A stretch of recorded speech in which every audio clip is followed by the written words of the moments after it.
Welcome, interweb friends. Great to have you along for our online edition of Hancock and Kelly. Braxton Payne sitting in today. Good to see you. Good to see you. All right, and of course, you're always here with me. I'm here all the He time. just stays in this chair, as a matter of fact, and I come in and do different shows around him. I don't move much. No, he's there. All right, this is going to be a fun segment here because there's something big going on in St. Louis. As you've seen this past week, MLS Soccer Stadium in downtown St. Louis has fans excited.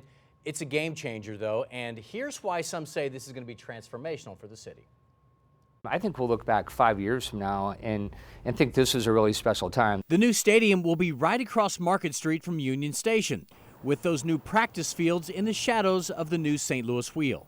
It just redevelops all of downtown West. It brings more people downtown. We're excited about soccer. We're excited about potential of concerts, and it's going to be a great thing for St. Louis. That means within a period of less than 3 years, there will be a brand new 22,500-seat stadium, a new hotel, the St. Louis Wheel, and a new aquarium, all within a few blocks of each other. We're both family-oriented, so Union Station, aquarium, Ferris wheel, soccer, I think it's family. So I think there's going to be a lot of synergies. It's a lot of the same crowd, and it's good to have families downtown. I think it brings energy, and the more that we have that kind of activity downtown, I think it's good. This new look downtown West is designed to tie in with all those new developments in downtown, like Ballpark Village Phase 2, along with dozens of historic buildings roaring back to life. And when you add in the Shoto Greenway, you'll also have more people, on foot or on wheels, enjoying downtown all the way to the Arch. This is a project that is really going to beautify St. Louis and make it more walkable, and the bike trails, and I think all of it just plays upon each other, and it's going to make downtown just a great place. Add in the new NGA headquarters coming to the north, and the Cortex District a little further west, and you see why some business leaders and city historians believe we are truly in the midst of a city renaissance. But I think once you get the soccer stadium in there, then I think you're going to see bars popping up. I think you're also going to see people want to live closer to the soccer stadium, closer to Union Station.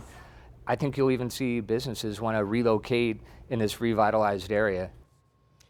Yeah, and what I find interesting about this, guys, is I talked to some developers this week, and they say, you know what?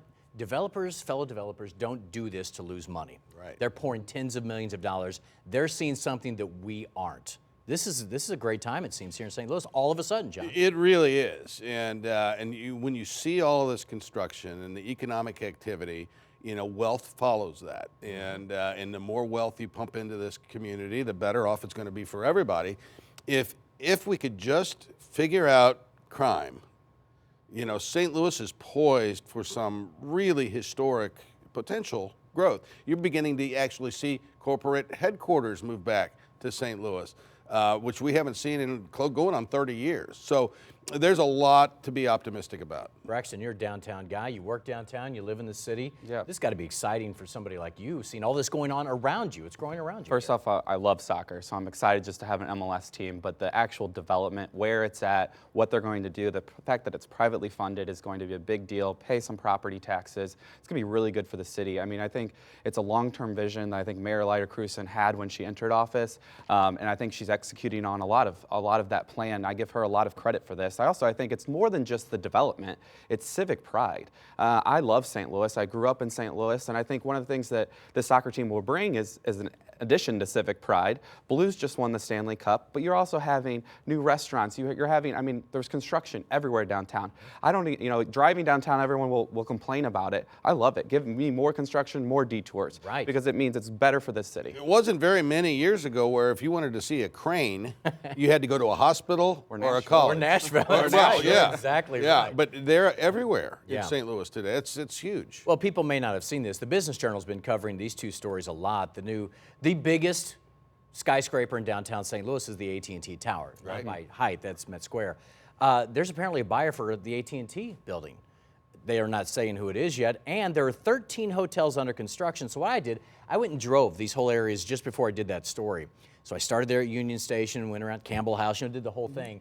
And you're right, every single place you go, there's something exciting happening. And I don't remember this. I mean, Ever. gosh, 90s, maybe, And- when they were building some of these? I mean, with NGA coming too, I mean, MoDOT's going to invest in Jefferson, so that exit's going to, you know, everyone's complaining, oh, they're taking away a good exit. I agree, it's the exit I take.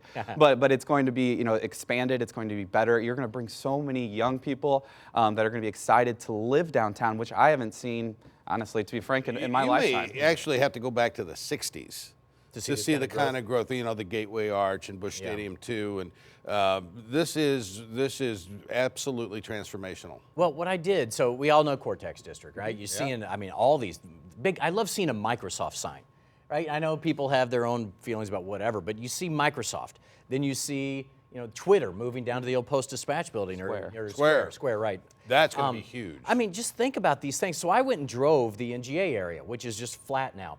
Think of all those old neighborhoods along St. Louis Place Park and all that. They're run down now, but influx of cash? Holy cow. I live in Benton Park. That was run down 10 years ago. And I mean, the old homes, I live in a home that was built in 1885. I mean, and it is beautiful and I love it. And all my neighbors, I mean, it's all, you know, people that are moving in, or maybe they lived in different areas of St. Louis, investing in these communities. And it's going to be a great thing. I think NGA is going to really transform that whole cortex and the downtown west and really connect it, you know, to the north side, to the south side. I think we're going to have a really good core downtown area. Well, if you're watching this show online, you're probably hipper and cooler than most people, right? Or so something. you're not the angry old man sitting on the couch, because I see these people who say none of this is going to succeed because you got to take care of crime. Oh, okay, we know that. Everybody knows that. But you also have to have extra money to combat crime. And so suddenly, I mean, you can just throw it all out and say, well, it's a crime issue. But this really could help solve some of this, John. Well, it will, and all its development also brings jobs, and these are good jobs. And what's happening at Square in the old Post-Dispatch building, 1,000 jobs, some of them very high-paid programmers and so forth. It has the potential to transform this city. And I do think crime becomes easier or less difficult to deal with when you've got economic growth and opportunity happening all around you. Because you can afford a whole lot more police officers. And, And the next thing, though, you're going to have to figure out the schools and education. That's true. And that's a big problem that we have downtown as well. Yeah, and I think Nashville's looking at that education problem right now. I mean, they saw this big development in Nashville, and they're still trying to figure out schools. And I think crime is an issue because people don't have access to good jobs. These jobs that we're talking about at the stadium are going to be good quality union jobs. And the unions have put on the Building Union Diversity Program that brings low-income people into these good union jobs, and they can't find enough people. They're begging the people. They're going to job fairs. So you're seeing that now. I think that is how you help combat crime, is give access to a quality job or an education. And what about the O'Loughlin's there? They buy Union Station to rehab it at a time when nobody really wanted Union Station. Now they have the aquarium going in, opens in just a couple of weeks. So when I was talking with Steve, I said, you know what? John Hancock wants that hyper tube. The magic tube. The magic tube. That's not what he calls it. He calls it the magic. I said, Yeah. why don't you just give space under the old train shed, and now you're the Union Station of the future. You know, put the Magic tube. and you can shoot to a Mizzou game, you know, maybe, Boom. and then over to Kansas. Well, I don't know if you'd want to go to a Mizzou You may game. want to bypass right now. So anyway, all right. Well, thanks for joining us for an online edition of a Hancock and Kelly Extra. Braxton, good to see you. Appreciate you being here, and make sure you check us out Sundays at 8:30 right here on Fox 2. Have a great day.